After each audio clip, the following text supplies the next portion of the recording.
My family has always been proud of their heritage, and I've been obsessed with strength for as long as I can remember.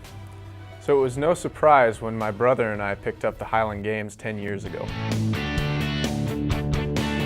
It was a perfect combination of a strength sport and a way for me to proudly show my heritage. I always wanted to be good at it, like any kid would, but the success I've had in the games so far is more than I could have ever expected. At 17 years old, I broke my first world record. And since then, I've held every record for the lightweight class with the exception of the heavy and light hammers. I've competed at the national and world championships, and I've even been fortunate enough to win worlds in 2015. When people ask me what the hardest part of being a Highland gamer is, my answer is always the same: injuries. Training around and through injuries is a different skill entirely that I've had to develop, especially after rupturing 2 discs in my low back in 2015.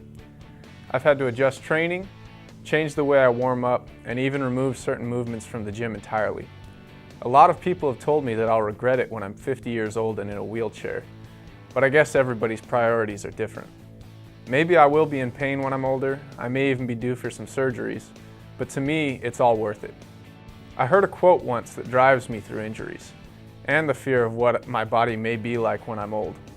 It's because of what I do now that I will live far longer than my flesh. That's not to say that I won't try to take care of my body, just that I fully intend to do whatever I need to become the best I can at the Highland Games, even if that's putting my body through injury and pain. As of right now, I'm looking at competing for 1 more year as an amateur in the heavyweight class, and then looking to get into a few professional games in 2020. The 2019 season will definitely be a big one for me. Ideally, I'll be able to compete at multiple championship games in my last amateur season.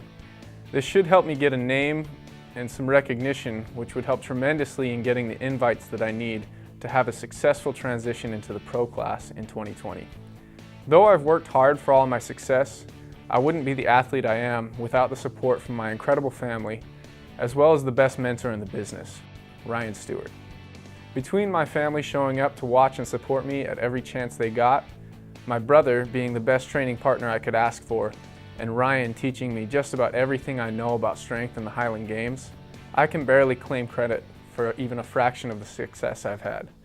That said, I'm really looking forward to what's in store for my Highland Games career.